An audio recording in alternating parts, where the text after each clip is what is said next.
My dear Maniacs, I have sinned. I didn't watch SmackDown, yet I watched Monday Night Raw. I did watch Monday Night Raw, and I did not watch Friday Night SmackDown. Instead of this, I've watched this. Instead of acknowledging our tribal chief, I've watched people pretending that garlic smells like shit. Ooh, I'm Princess Flair, there's no garlic in my daddy's house. Garlic smells nice, goddammit! I deserve to be put in a cage. Or worse. By God, I'm gonna watch Monday Night Raw twice. Welcome everybody to a brand new episode of Greatness of Raw and a brand new video in a while. So I've been gone.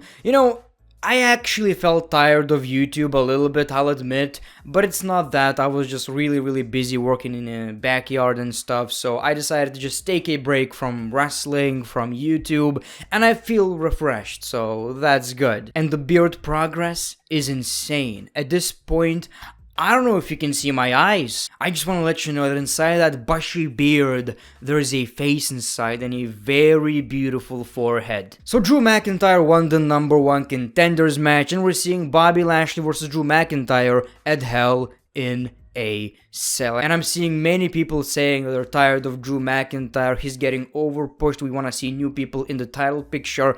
While I do partly agree with that, I don't necessarily want to. The thing is, I still love Drew McIntyre. I don't see myself turning on the guy anytime soon. I mean, he's like this huge guy, very intimidating, yet he's a teddy bear. You just want to be a baby in his hands. You want him to sing you a lullaby. I'm straight, but what I'm trying to say is Drew McIntyre is a very likable dude. You can see how much he loves his job and you can't help but like the dude, because that's exactly what we want. A hard worker who respects the business, who loves the business, being the WWE champion, or at least being at the top. The thing is, people are tired of the same matches over and over again, and I do understand that. As much as I love Drew McIntyre, I'm kinda tired of the same old crap.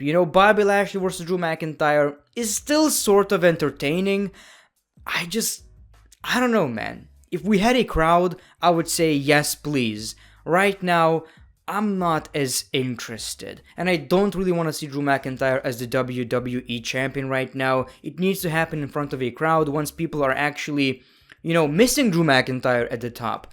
Drew needs to find new rivalries. Right now, we need to see Bobby Lashley versus Brock Lesnar at SummerSlam. And I'm pretty sure, I give you like 50-50 chance we're gonna see it. Let me know in the comments below, are you tired of Drew McIntyre and would you like to be a baby in his hands? And also, what would you change about the guy? Would you turn Drew McIntyre heel or just simply put him in different rivalries so we can have fresh competitors for Bobby Lashley, to basically get a watchable Monday Night Raw that doesn't feel like the same show every damn week. So you guys know Greatness of Raw is a bit different right now.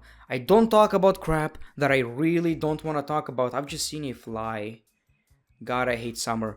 Anyway, so I'm gonna talk about the highlights, the things I want to talk about. It's gonna be a bit different because, just simply recapping Monday Night Raw is not necessarily the most entertaining thing in the world. The Miz is alive and well. We saw Miz TV, we saw Morrison joking around, being protected by garlic from vampires, zombies, or whatever. As a matter of fact, he mentioned everything but zombies. Miz says for the first time he was injured in the WWE, but he's glad to be back because Raw is returning to live audiences. He realized he's accomplished so much in his career that he has to give back, like helping Morrison or his guest tonight, Charlotte Flair. Damn, that's exactly how I want to start watching Monday Night Raw, with Charlotte Flair. Lovely stuff. Just lovely stuff, man. So Charlotte, Ripley, Nikki Cross, and it's the same old. Basically, what this segment accomplished is Nikki Cross saying that she could beat Charlotte Flair in under 2 minutes, which basically means if you don't pin me in 2 minutes, I win. I have a chance. Honestly, I could have a chance against Charlotte Flair in that kind of match. And that's when we got the Beat the Clock challenge, Nikki Cross versus Charlotte Flair, in which, of course, Nikki Cross kinda won because no one won, but she won. I don't get this. I mean, they're trying to push her in a way, but is it really helping? Think I couldn't beat you? Meet me in the ring. If you don't turn me into tomato sauce in 2 minutes, I win. Okay, it kinda does make sense. It does a lot. It makes a lot of sense. We also got a brand new commentator. We didn't get any highlights of the guy saying anything stupid or even good, so maybe that's good for now once he learns. And I don't know. He's okay. He has a pleasant voice.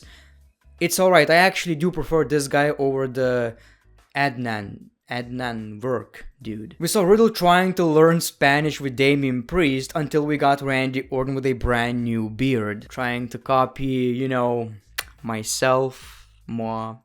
I don't blame him, honestly. It should be a new trend. I've seen people saying that I'm starting to look like Primo, and that is honestly just the best compliment ever. Riddle apologizes for using an RKO, but Randy Orton says, honestly, I kinda liked it. Your match with Xavier Woods impressed me, and I can't believe I'm saying this, but I want you at ringside tonight. And of course, Riddle started talking too much, and Orton locked his mouth. So, yeah. I love this. This is always the highlight of the show. Always. I don't get the comparison, this random comparison between Randy Orton and Kenny Omega.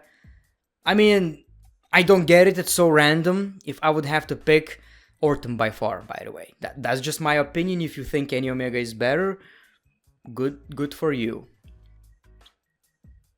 But you're wrong. So we got Xavier Woods versus Randy Orton in a pretty enjoyable match. Riddle was watching, and this time Randy Orton used Riddle's finisher. So that's how Randy Orton won the match. I love this. Weird as bromance. It's like I'm not sure whether Riddle is turning Randy Orton to a babyface or Randy Orton is turning Riddle into a heel. The thing is, whatever the case may be, I absolutely love it, and hopefully they're gonna win the tag team championships. I would love to see Amos and AJ versus Riddle and Randy Orton. Previously I said there's not a single match I would like to see with Amos and AJ Styles. Well, that's the one. I would love to see it. We saw Reginald versus Shayna Baszler, a typical Reginald match, just trying to avoid everything. We got a body slam, but for the most part, he was just trying to avoid Shayna Baszler, but he still won the match. Nia Jax was celebrating with the guy, and it seems like we're gonna see, Nia Jax versus Shayna Baszler very, very soon, because it seems like Nia Jax is picking Reginald's side, As if I care. Why am I?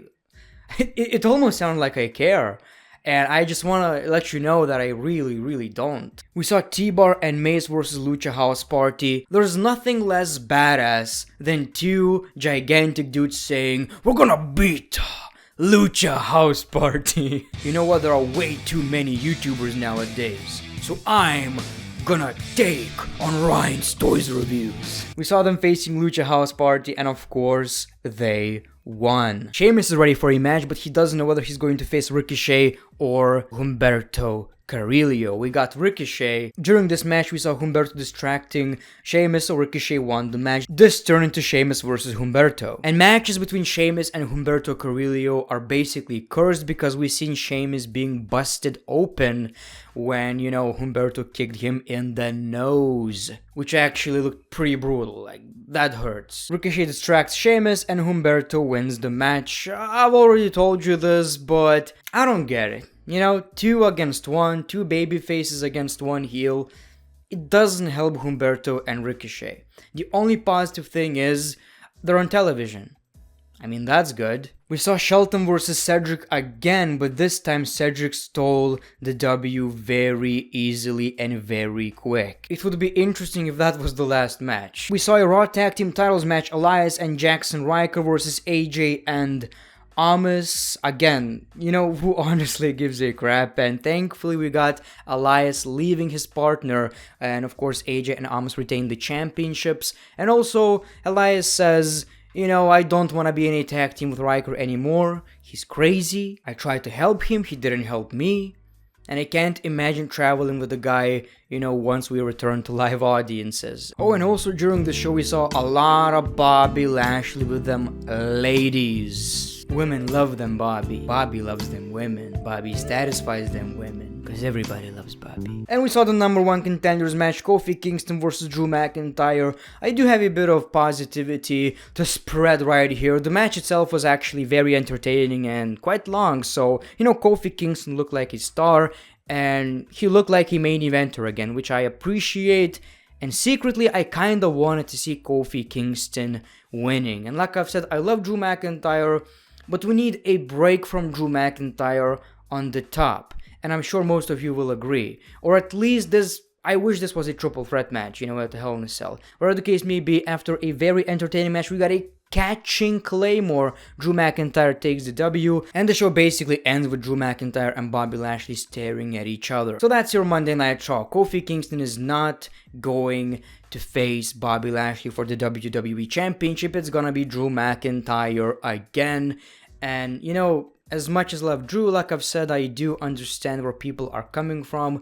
We're seeing the same show every week, and we kind of want to see something different. We really need a draft at this point. I think we do, but maybe save it once the crowds return, because at this point we will get a bit more change, and that is desperately needed in the WWE. This show was kind of bearable in my opinion. What can I say? It's Raw. So thank you for watching this video, the great one. Peace, love, and hugs.